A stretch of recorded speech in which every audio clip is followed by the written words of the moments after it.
now I'm moving over to video number 2 because I want to talk to you, go through another article I've read recently. Sorry, I've lost where I am. Where was I? Yeah, it's another article that I have read recently. Here it is, found it now. So we'll just see how we get on. I don't know if I'm going to be able to go through all of it. But anyway, it's called Neurodiversity as Politics. And this article is actually quite recent, and it was published in 2022.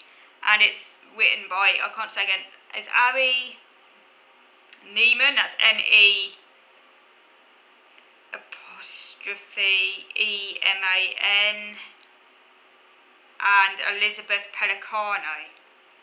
Neurodiversity as Politics. So this article looks at neurodiversity and what it means, and is written by people who are pro-neurodiversity, who are in the movement, if you like, so I thought it was quite interesting.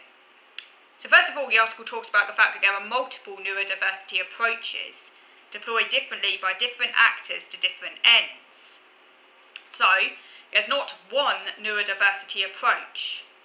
This can be quite confusing, because by the way, when we talk about the neurodiversity movement, it sounds like it's a, you know, you might be forgiven for thinking that it's just a kind of, it's a singular entity, but it's not. Depending on who you ask, they will give you a different interpretation as to what it actually means. So there's no leader either. There's no leader of the neurodiversity movement. It's completely decentralised. You know, Judy Singer coined the term neurodiversity, and one of her mates, can't actually remember her name now, but someone else coined the term neurodivergent. But actually, the movement already existed before them. They just kind of gave sort of language to it, if you like.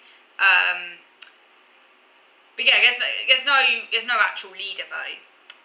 So this can lead to confusion. Now, the neurodiversity movement first emerged in the 1990s, and it was very much a sort of online phenomenon. This was in the very early days of the World Wide Web. This is when it began.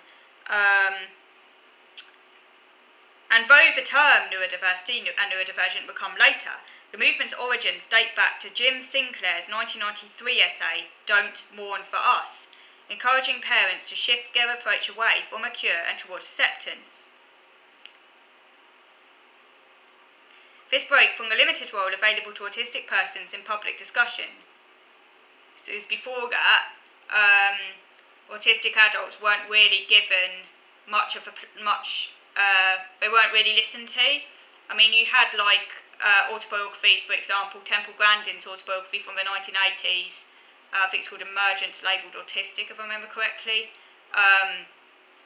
So there were a few autobiographies already there from autistic adults from around the 1980s, but they were few and far between, and there wasn't yet any kind of advocacy movement prior to Jim Sinclair's essay, Don't Mourn for Us. This was more of a kind of like a political shift, because previously there had been autobiographies written, but no kind of actual kind of mass kind of political movement. So this broke from the limited role of autistic persons public discussion. So this was something new, a rebuke of parent autism spaces from an autistic adult, Jim Sinclair. Now, the Autistic Self-Advocacy Network, ASSAN, is the US leading autistic-run advocacy group, which developed out of experiences of autistic-only spaces, such as Or Treat, I think it was called. Or Treat, I think that's right. So autistic-only spaces. Autistic people expressed a growing frustration with the cure and tragedy-oriented narratives promoted by such charities as Autism Speaks in America. So that just gives some background as to where the neurodiversity movement developed and how it developed. I think it was actually very much a kind of American phenomenon. I think it really did very much take off in America. But again, it's spread, hasn't it, to lots of different places. It's now very big in the UK as well. Now, it says here that often terms that meant one thing to the activists have been used very differently by academics and business leaders.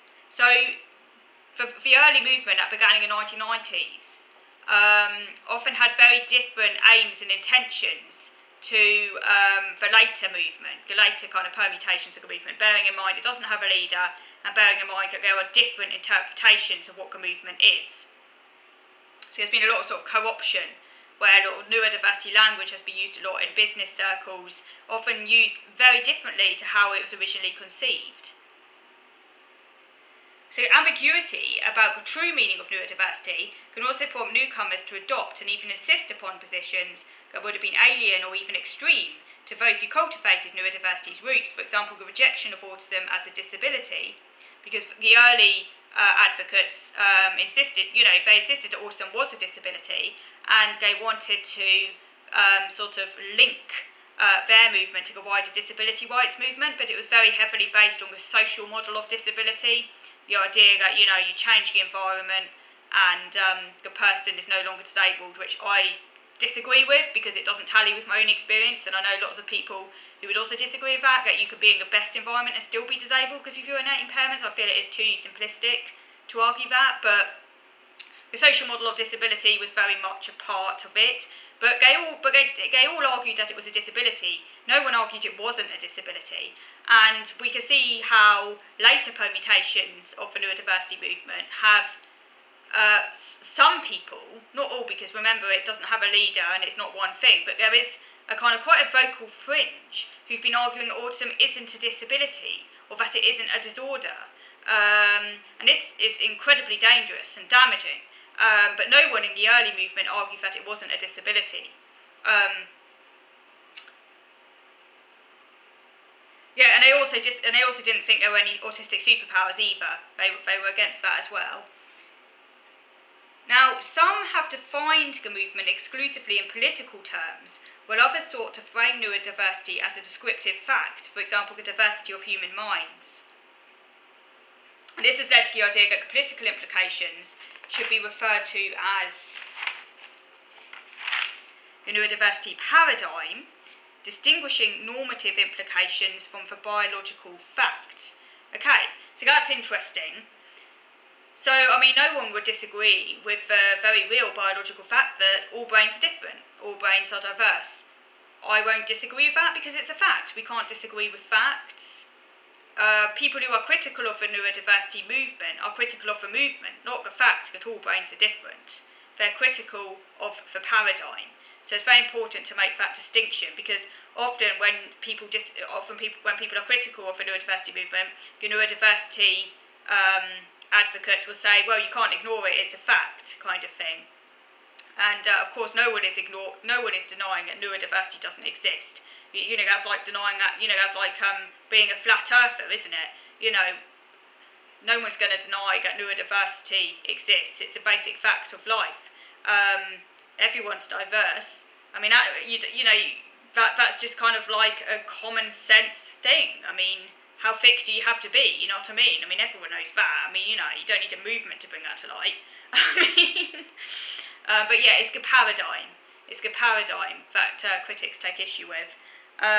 But many have framed neurodiversity as an explicitly political position.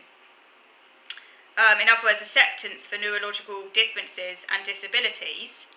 Now that element of it, that part of a political position, acceptance, I 100% agree with. Acceptance is very important, isn't it? Not accepting autism, not accepting disability is ableist. Who's going to be against acceptance? So, that version of it, I'm all for. But that's not the only version. The more hardcore ones explicitly frame it as an alternative perspective, in contrast to the deficit model, rather than a simple biological reality. And it's that interpretation of the neurodiversity paradigm that I oppose. I oppose them trying to get rid of a deficit perspective, because if you ask me, autism is a deficit, and there's nothing wrong with it being a deficit, and it is a disorder, and there's nothing wrong with impairment. And in a way, trying to say that it's not a deficit is, I would argue, is actually ableist. Because you have to be coming at it from a position of extreme privilege in the first place to be able to argue that. If all of your problems disappear once your environment is a perfect fit for you, you're obviously not that impaired in the first place. And it comes from a position of privilege to say that autism is not a deficit. Okay, I think I'm actually going to stop there because this article does go on a little bit, and I don't want to, this video's got out of me, and I want to take my time. I just wanted to make a start on this article today, so I'm going to come back to it next time. And thank you all for your comments, and I will get back to those as well as soon as I can. So thank you for watching.